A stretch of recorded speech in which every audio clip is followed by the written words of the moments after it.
มาเบิกน้ำลูกสาวก่อนเร็วสบายดีพี่น้อง6:30พี่น้องเอ้ยหาบ่อนผักบ้านนี้ตอนแรกว่าสินอนอยู่บ้านนั้นดองนี่ตาหองเป็นตาสิอุ่นแท้หนู ตาซิอุ่นแท้จะได้มันบอกไม่คู่นักครู บอกนอนไม่ต้องเปิดพัดลม มึง เลย ยี่เอ้ยมึงอย่ามาหาสั่งตำนานแถวนี้ เดี๋ยว เด้อ รู้สึกว่าได้นอนใครได้ทวันยังไม่ได้นอน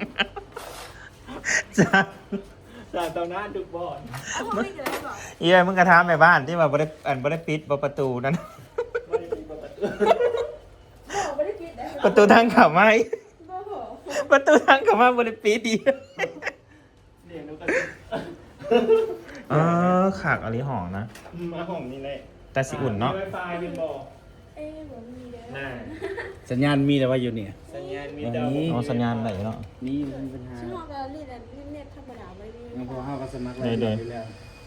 ถ้าเกิดแบบคันบ่มีสัญญาณนี่โอ้แล้วโลดอยู่บ่ได้อีกแล้วจ้า ว่าอาหารที่ไปสั่งเอาไว้เลยเดี๋ยวเอาห้องเลย เราติดเตาแล้วบ่แม่นบ่ เพราะว่ามันใช้เวลาไหน เบอร์18จะเอาบอก อ้าว สองอันนี้ชุดหนึ่ง อันนี้มาจุดหนึ่ง ผู้บ้าวตั๋ว พระเจ้ามาพวกขี่รถแล้วพวกพระเจ้ายุดจุดช่องขี่รถหาย จุดหนึ่งมันจุดหนึ่ง อันนี้จุดหนึ่งคือคุณอาว่า ฮัลโหลคุณแม่ คุณแม่เมียนกันแล้วสบ่เดี๋ยวนี้ บ้านนี่ ดอกเล่าบนบนเลย ป้าอีแม่ โดย อ๋อ สวัสดีค่ะ พอแห้งแล้วเนาะมื้อแรกนี่เนาะค่อยๆนี่เด้อที่นอนเขาจะสิขาด โดยค่ะมันจะขาดไปเข้า เพื่อนผักอีหยังนะ เนี่ยก่อนรู้เจ้าเจียบอน ฮะ เจียบอนนี่เจียบอนเจียบอน เจ็บบอล เจมส์บอลเอาเจมส์บอล เจมบอน จีมบอล เจมบอนต้องใช้ชื่ออันนี้ คืนละเท่าไรนี่น่ะ แสนห้า พัดลมเซนห้าเอ็ดแสน โดยโอ้ยราคาเบา แสนห้า ๆแอร์200,000 เน็ตจบมา200,000มันจ่ายค่าห้อง พัดลมเขาก็บริเปิดอยู่แล้วแหละมันหนาว มันบอกเป็นแอร์เหรอ ไม่แน่ก็ แส จบ น มา หา จ่ายเยอะหรือเปล่า แน่เราก็จ่ายเดือนนึงแล้วอย่างนี้กีดอย่างก็นี่พอกีดอย่างก็นี่ กูบ้าวกรีดยางอยู่พุ่นไป ไปมากกว่า กีดอย่าง เขามาทั้งกีดแล้วบริ ไม่ กี เคยกี่เราไม่กี่เลย โอ้ ผู้ดีแหละ กรีดได้ไหม รับจ้างกรีดยางจ่ายค่าหอก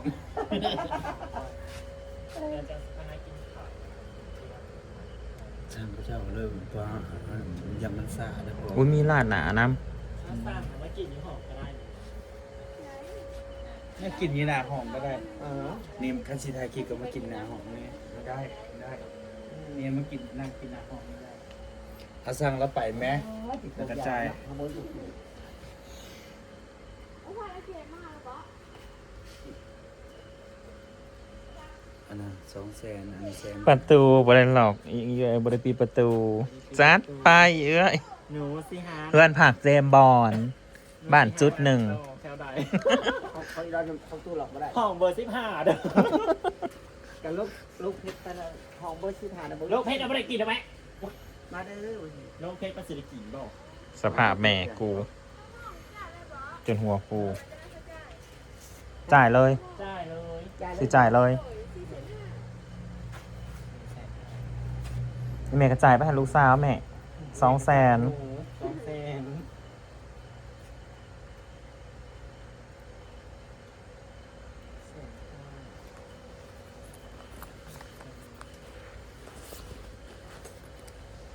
นี่เลยหาบอลนะก็เด้อ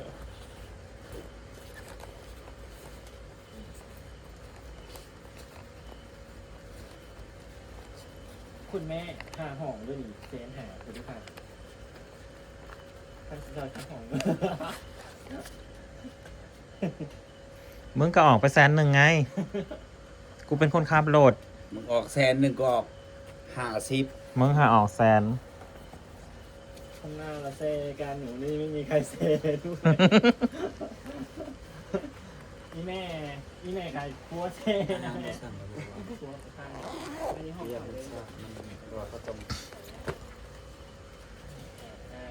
แค่หน้าเราต้องเป็นเงินบาทประมาณอยู่250 บาทพี่น้อง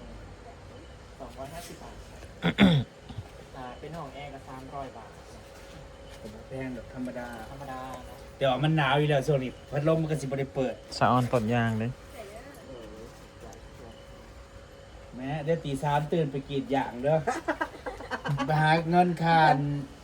ห้อง แม่เอากระเป๋าลงมาบางหลังเห็นยังก็เดี๋ยวนี้ ลงก่อน มันขับถ่ายวะ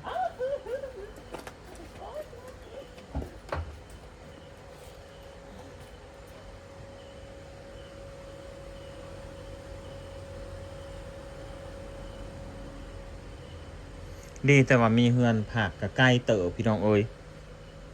โอ้ยทุลักทุเลอะไรรอมานี่นะ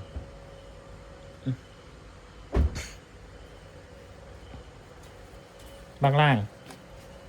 แม่ เงี้ยเสื้อผ้าไปก้อนเหนื่อยออกเปล่า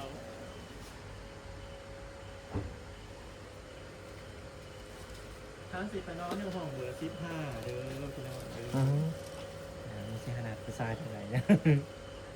เอาย่างมานะแม่ย่ายถอน ช้อน มาละมาละมันเหาะถ้าวิ่งตู้ได้ร้อยชนะน่ะ เดี๋ยวห้องนั่นเลยแม่ ขอบคุณค่ะ โอ้ ผู้ชายมาจะได้ทำอะไรเลย แม่ แย่งทางให้แม่ แม่มาแม่ ให้มีแห้งเด้อแม่เด้อมือแรง ให้มีแห้งเด้อ จะห้องอะไรกันที่น่าสร้าง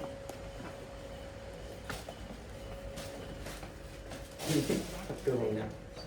ตัวหน้าบ่มีบ่มี บ่มีก็สิเป็นหยังได้อยู่กับสองพ่อเมีย มันอยู่สุก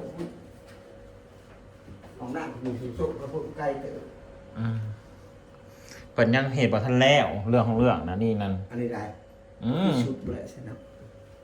บ่ประตูน่ะเพิ่นยังบ่ทันใส่ เออ แต่เขาเลือกที่สิอยู่พี่ที่จริงแล้วมันหอมมันมีหลายโพดปู่ จำที่นอกเนาะ ปู่ดูก่อน จากนั้นแหละบ่ได้จะอาบน้ำเลยอาบแล้วจะพ่อชบูก่อนหนึ่งวัน ห้องนี่สิหลายปีแล้วแม่เอ้ยมึงส่ง มันจนฉุดเนาะ เดี๋ยวเขาปรับปรุงใหม่ประตูนั้นจังหวะนะ ถ้าอันห้องนั่นมันก็มีบานผัดไปแล้วก็ใส่เลยมาเทออก เป็นตะอุ่นอันนี้ นี่นะมีบานผัดไปเลยว่าเขาใส่ ใส่แล้วแต่ว่าอัน นะฮะเบิ่งดูเตียงเจ้าออดแอดอยู่เนี่ย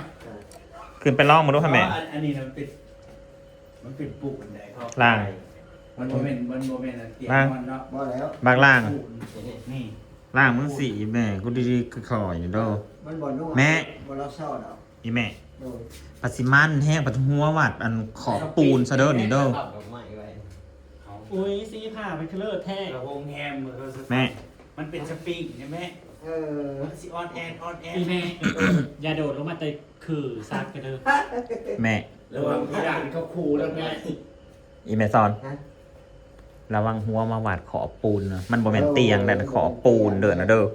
แม่ก็สินอนกลางๆคนละแต่เขาตัวนี้ก็เห็นคือกันดอกบัวจะเห็นได้ นุ่มคักบ่ น้องสัมผัสเป็นแม่ดอกบัว นุ่มคักบ่แม่ นุ่ม มันเป็นสปริงเตียงสปริงได้นะ อันนี้ ไม่ เป็น ได้เคยได้แม่เห็นเคยดู ยังไงดีวะอันนี้มา จะมีผ้าห่มผ้าขนหนูกระดาษทิชชู่แล้วก็น้ สบู่เรียนหนักคิดไปเลย ำสบู่ก็จะเป็นแบบว่า สองก่อนแล้วกินไปได้ก่อนหนึ่ง บริหารค่ะเขามีอยู่ ไปกินข้าวกันนะจังมาเลยปะ ยาซีฟันเอาเดี๋ยวไปซื้อ ไปกินข้าวอยู่หันจังมาอาบน้ำจังนอน ห้องนู้นมีคือ กินแล้วมากินอยู่นี้ค่ะ นั่งกินอยู่ ไปกินอยู่หันพูดนะ ไปสปัด ไปไหมปะ ไปกินมันแล้วจะมีมาโจ๊กแบ่งฟันนอนอย่างเดียว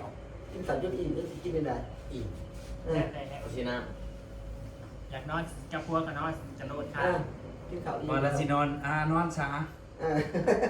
ปักล่างไปกินบ้าเขาน้ำเยี่ยมไปกินโลดมีเงินจ่ายด้วย อิ่มแล้วมัน เด้อกับบริลูกเมื่อกินไหน ไปซื้อน้ำแค่ว่าจะไปซื้อน้ แป๊บประตูก่อน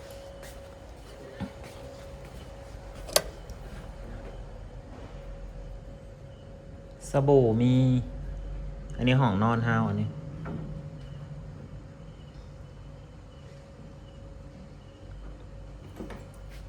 นี่ห้องนอนของเรานะฮะสะคอน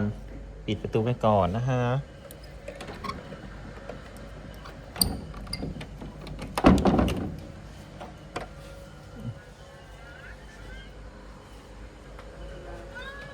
ปะ